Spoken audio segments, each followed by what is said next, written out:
Vamos nessa! Vamos falar agora de uma distinção relevantíssima para fins de concurso público, uma distinção primordial, fundamental, que é a distinção entre imunidade tributária e isenção tributária. Esta diferenciação entre imunidade tributária e isenção tributária é coisa do nosso sistema tributário nacional brasileiro, né? O nosso sistema tributário nacional, como diz o grande professor José Souto Maior Borges, professor da Universidade Federal de Pernambuco e também da PUC São Paulo, é um sistema criativo, né? Tem coisas no sistema tributário nacional que podemos chamar de coisas, né, de situações brasileiras, a moda brasileira. E essa distinção entre imunidade e isenção é uma moda brasileira. Por quê? Porque no direito estrangeiro há uma distinção apenas de isenção constitucional e isenção legal. Aqui há uma diferenciação. Aqui é bem distinto, né, a isenção legal da imunidade tributária.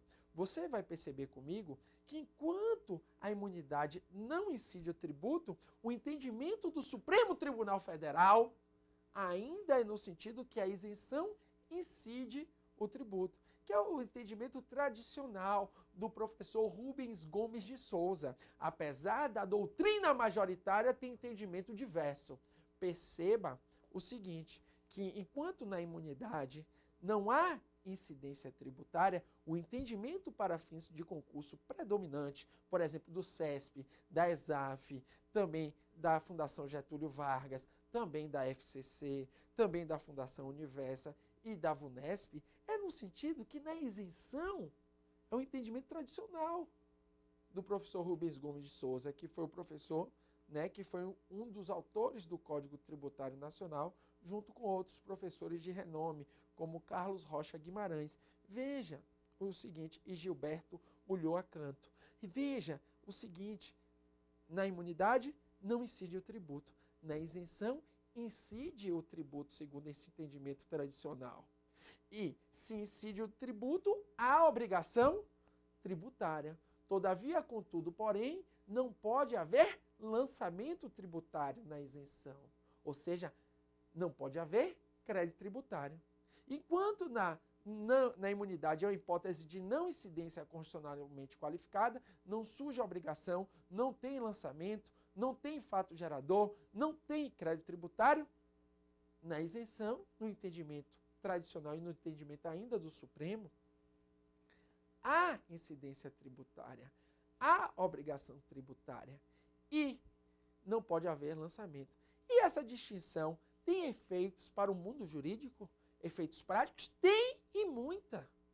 O Supremo ainda mantém o entendimento, e vocês vão estudar isso comigo, que na isenção incondicionada, se ela é revogada, como a obrigação já existia, não necessita observar o princípio da anterioridade anual. Como diz o ministro Carlos Veloso. Ele diz, revogada a isenção, o tributo pode ser imediatamente cobrado. Claro que aqui é isenção incondicionada, porque a condicionada, vocês vão ver comigo, que é direito adquirido. Mas perceba, ou seja, qual é o fundamento para o ministro Carlos Veloso falar isso?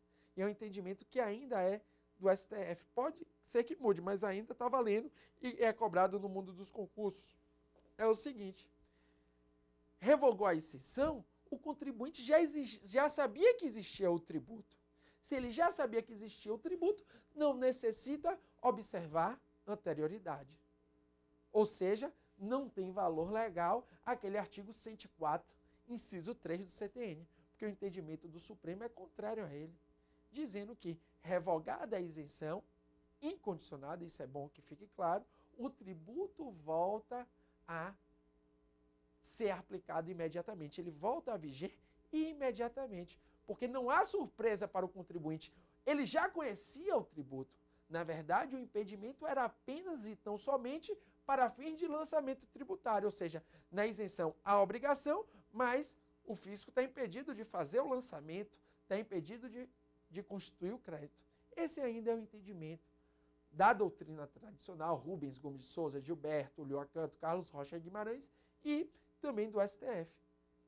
Verifica-se que na doutrina majoritária, a doutrina mais moderna, que ainda não é adotada no mundo dos concursos, nem ainda é adotada pelo STF, diz a doutrina mais moderna, capitaneada pelo professor Souto Maior Borges, professor Roca Rasa, que a isenção é uma hipótese de não incidência legalmente qualificada. Então, para essa doutrina mais moderna, na verdade, na isenção não incide o tributo. Mas sempre lembrando que esse é um entendimento contrário ao atual do STF e ao do mundo dos concursos públicos, que é o qual você pertence. Vejamos o seguinte.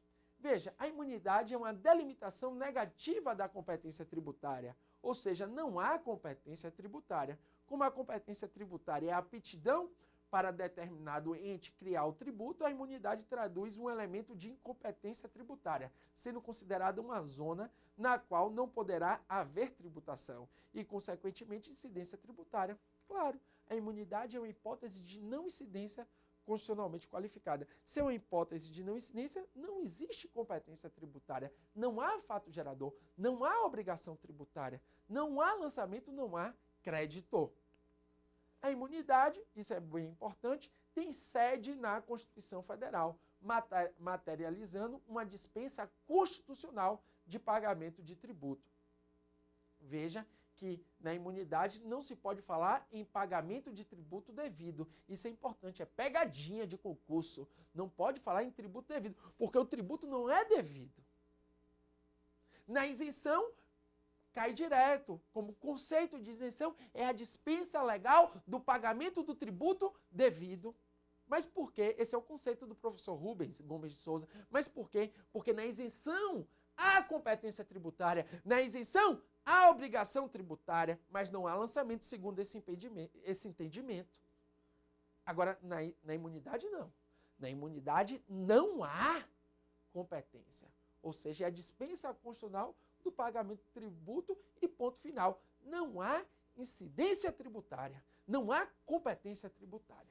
Então, sendo assim, há dispositivos constitucionais que transmitem o teor, isso é importante, de falsas isenções, representando nítidas imunidades, existindo equívoco por parte do legislador constitucional. Por exemplo, como eu já citei aqui, o artigo 195, parágrafo 7º do texto da Constituição, que fala: são isentas de contribuições para a Seguridade Social as entidades beneficentes de assistência social que atendam às exigências estabelecidas em lei.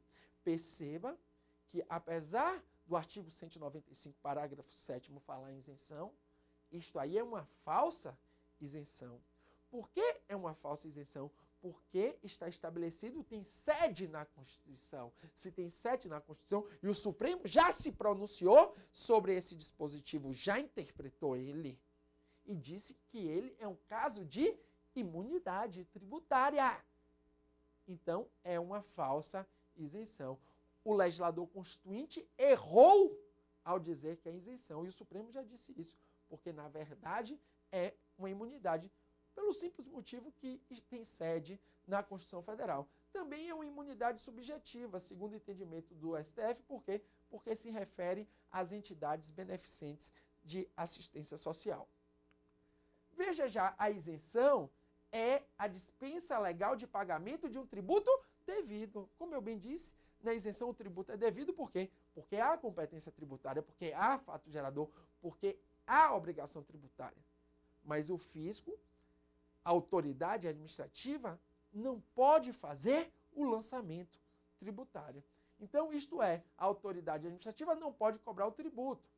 Eis que, mesmo acontecendo a incidência tributária, ocorre o fato gerador, está impedido de realizar o lançamento tributário. Perceba que esse é o entendimento tradicional e esse é o entendimento ainda do STF. O entendimento mais moderno afirma apenas que na isenção é uma não incidência legalmente qualificada. Ou seja, o entendimento do professor Souto Maior Borges, o entendimento do professor Roca Rasa, né? O entendimento do professor Pedro Lunardelli, que tem uma tese de mestrado sobre isenção, é no sentido de que No caso de isenção, também não ocorre a incidência tributária. Mas esse entendimento não é adotado ainda no mundo dos concursos públicos e ainda não foi chancelado pelo STF. Veja que, portanto, a isenção está dentro do campo da incidência decorre do exercício da competência tributária, sendo veiculada em norma infraconstitucional e acontece o fato gerador, obrigação tributária, porém não há a constituição do crédito tributário. Vamos ver aí algumas questões de concurso público sobre o tema. No concurso do CESP para procurador de Vitória, foi perguntada a seguinte questão. A vedação que impede o DF de cobrar o IPVA sobre veículos da União licenciados em seu território constitui isenção tributária. É uma alternativa muito da falsa. Por quê? Porque isso aí é uma imunidade tributária. É imunidade tributária recíproca. Né? Por quê? Porque tem sede na Constituição. Onde é que ela está localizada, Danilo? Está localizada no artigo 150, inciso 6, a linha A, que diz o seguinte: é vedado à União, aos estados, ao Distrito Federal e aos municípios cobrar uns dos outros impostos sobre patrimônio, rendas e serviços. A nossa conhecida imunidade intergovernamental. Por isso, não se pode dizer que é uma isenção, mas sim uma imunidade. Por seu turno, aí o concurso do CESP para consultor no Espírito Santo cobrou a seguinte questão. A isenção é a espécie mais usual de renúncia de receita e define-se como a dispensa legal pelo Estado do tributo devido corretíssimo. Vê que as bancas de concurso público adotam o entendimento tradicional. Aqui eu vou lhe chamar a atenção para uma seguinte questão, e isso é fundamental. Em relação ao artigo 150, parágrafo 6º da Constituição. É um artigo cada vez mais cobrado e traz uma limitação constitucional ao poder de tributar. Ele trata das espécies de desoneração tributária estabelecidas por lei. Ele diz que no caso de incentivos fiscais, como reduções de base de cálculo, alíquota zero, isenção, remissão, anistia, apenas é possível o estabelecimento desses incentivos fiscais por meio de lei específica, ou que trate apenas do respectivo imposto, taxa ou contribuição de melhoria. Isto é importante, concretiza a transparência fiscal. Por que concretiza a transparência fiscal? Isso é importante você levar para a sua prova, que é a transparência fiscal é cada vez mais defendida na doutrina. Pelo seguinte, antigamente se tinha, por exemplo, iria aprovar na Câmara dos Vereadores de Salvador um Estatuto dos Servidores Públicos de Salvador. Nesse estatuto tem mais lá de 400 artigos, uma hipótese. No artigo 237, inciso 55, um vereador lá emendou o estatuto e estabeleceu uma isenção. Quem em sã consciência, e até os vereadores dos mais diligentes, iria perceber isso? Muito difícil, ou seja, iria ser à escondida. Ele imediatamente iria inserir, ia falar para o seu assessor, já ligue lá para aquele nosso amigo, para ele já financiar a nossa campanha, porque acabei de estabelecer uma isenção para ele.